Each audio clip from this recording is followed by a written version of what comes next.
പറഞ്ഞ crime rates ഭയങ്കര കൂടുതലാണെന്ന് എനിക്ക് തോന്നുന്നുണ്ട്. കാരണം ഇപ്പൊ ഈ വന്ന 4 വർഷത്തിനായിട്ട് ഞാൻ പറയുകയാണെങ്കിൽ എനിക്കറിയാവുന്നിടത്തോളം ഒരു 10-15 ഇത് മർഡേഴ്സ് നടന്നിട്ടുണ്ട്.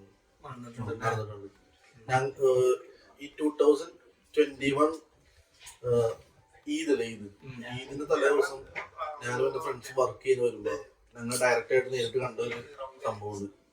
ഈദിന്റെ തലേന്ന് ഇപ്പൊ ഞാൻ പറഞ്ഞു പാകിസ്ഥാനികൾ മുസ്ലിം കമ്മ്യൂണിറ്റി കൂടുതലുള്ള സ്ഥലമാണ് ലൂട്ട്. അപ്പൊ ഈദിന് ഭയങ്കരമായിട്ട് സെലിബ്രേഷൻ കാര്യങ്ങളുണ്ട്. അപ്പൊ ഈ പറഞ്ഞ ഈ പാകിസ്ഥാനി അഫ്ഗാനിസ്ഥാനി പിള്ളേരുണ്ടല്ലോ, ഇവര് തമ്മിൽ ഈ പറഞ്ഞ പോലെ ഇടിയായി.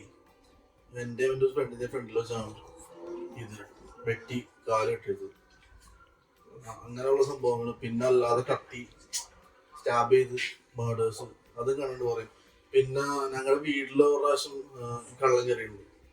ഒരു ദിവസം നൈറ്റ് കള്ളം കയറി. ഞാനുണ്ടായിരുന്നില്ല അന്ന്. ഞാൻ വർക്കിന് പോയിട്ട് പിറ്റേ ദിവസം വരുമ്പോൾ സംഭവിക്കും. ഞാൻ വരുമ്പോ ആള് പോയിട്ടുള്ളൂ. ഈ ആള് കയറിയിട്ട് എന്താ വെച്ചിട്ടുണ്ടെങ്കിൽ ഇവര് വരുന്നത് പോലീസിന്റെ കംപ്ലൈന്റ്, മറ്റേ ഹൈവീസ് ഒക്കെ ഇല്ലേ, പോലീസിന്റെ ഹൈവീസ് എല്ലാം ഇട്ടിട്ട് വന്നു. എന്നിട്ട് ഇവര് ഞങ്ങളുടെ വീട്ടിൽ കയറിയിട്ട് ഒരാളുണ്ടായിരുന്നു. കയറിയിട്ട് ഞങ്ങളുടെ പറഞ്ഞത് പോലീസാണ്, അപ്പുറത്തൊരു റോബറി നടന്നു, അപ്പൊ അതിന് ചെക്ക് ചെയ്യാൻ വന്നാന്ന് പറഞ്ഞു. ആള് കയറി അപ്പൊ തന്നെ ഇറങ്ങിപ്പോവുകയും ചെയ്തു. പിന്നെയാണ് ഞങ്ങൾക്ക് മനസ്സിലായത് പോലീസ് ഒരിക്കലും അങ്ങനെ പറ്റില്ലല്ലോ. പക്ഷെ അന്ന് അപ്പൊ പുള്ളി എന്തെങ്കിലും എടുത്തോണ്ട് പോയായിരുന്നു? ഇല്ല, അതാണ് ഞങ്ങൾക്ക് അറിയില്ലാത്തത്. ഒരു സാധനം ഞങ്ങൾക്ക് പോയിട്ടുള്ള വീട്ടിൽ നിന്ന്. അതിന് ഞങ്ങളെ കണ്ടോണ്ടാന്ന് അറിയില്ല. ആള് കയറി മുകളിൽ വന്ന് ലൈറ്റ് സൗണ്ട് കേട്ടപ്പോ തന്നെ എണീച്ച് വീടുള്ളൂ. ഞാൻ ഉണ്ടായിരുന്നില്ല, ഞാൻ പിറ്റേ ദിവസം ഉണ്ടാവും. എന്നിട്ട് ഈ പറഞ്ഞ ആളപ്പം തന്നെ പോവുകയും ചെയ്തു. ആളെ കണ്ടോണ്ടായിരിക്കും പോയത്. തപ്പാൻ സമയം കിട്ടിയിട്ടുണ്ടാവില്ല ഒന്നിനും.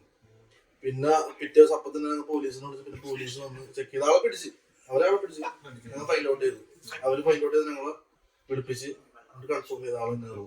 ഇതിപ്പോ ബ്രോ പറഞ്ഞ കാര്യങ്ങൾ ലൂട്ടലിൽ മാത്രമല്ല, UK എല്ലാ സ്ഥലത്തും നടക്കുന്ന തന്നെയാട്ടോ. ഇപ്പൊ ഈ റൂമിൽ കള്ളം കയറിയാണ്. നിങ്ങൾക്കറിയാം, ഇവിടുത്തെ പ്രശസ്തമായിട്ടുള്ള ഒരു ബ്ലോഗർ ഉണ്ട്, ജിൻഡോ റോണി. പുള്ളിക്കാരത്തിന്റെ വീട്ടിൽ വരെ ഇതാണ് കയറി. പിന്നെ ഒരു മലയാളിയുടെ BMW ഈ കഴിഞ്ഞ ഒരു മാസം മുമ്പാണ് BMW എടുത്തുകൊണ്ട് പോയത്. എന്നിട്ട് മറ്റേ അഡ്വക്കേറ്റിന്റെ, എന്നിട്ട് പിന്നെ ആപ്പിളിന്റെ മറ്റേ ട്രാക്കർ വെച്ചിട്ടാണ് പുള്ളി എടുത്തത്. അപ്പം എനിക്ക് പറയാനുള്ളത് നിങ്ങളോട് ഇത്രേ ഉള്ളൂ. ഇവിടെ ഒത്തിരി നമുക്കറിയാം, ഈ രാജ്യം ഒത്തിരി ഡെവലപ്പ് ചെയ്ത രാജ്യമാണ്. അപ്പം എന്തെങ്കിലുമൊക്കെ സേഫ്റ്റി ടെക്നോളജിക്ക് നമ്മൾ എപ്പോഴും അപ്ലോഡ് ചെയ്തിരിക്കും. ഇപ്പൊ കാറൊക്കെ യൂസ് ചെയ്യണവർക്കാണെങ്കിൽ മലയാളി പൊളിയാണ് സത്യം പറഞ്ഞാൽ. പുള്ളിയുടെ അത്രയും കോടി ഇവിടെ വണ്ടിയാണ് പോയത്. നിസാര 2 ദിവസം കൊണ്ട് പുള്ളി വണ്ടി തിരിച്ചെടുത്തു.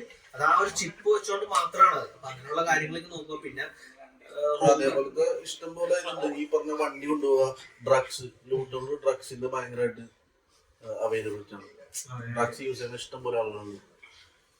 ഡ്രഗ്സ് പിന്നെ നമുക്കറിയാം ഇവിടെ ഓൾ ഓവർ ദ UK ഉണ്ട്. കാര്യം ഇപ്പൊ EU കൺട്രീസിൽ ആണെങ്കിൽ ഒത്തിരി ഇമിഗ്രേറ്റ്സ് കാര്യങ്ങൾ, റെഫ്യൂജീസ് പോലെ വരുന്നുണ്ട്.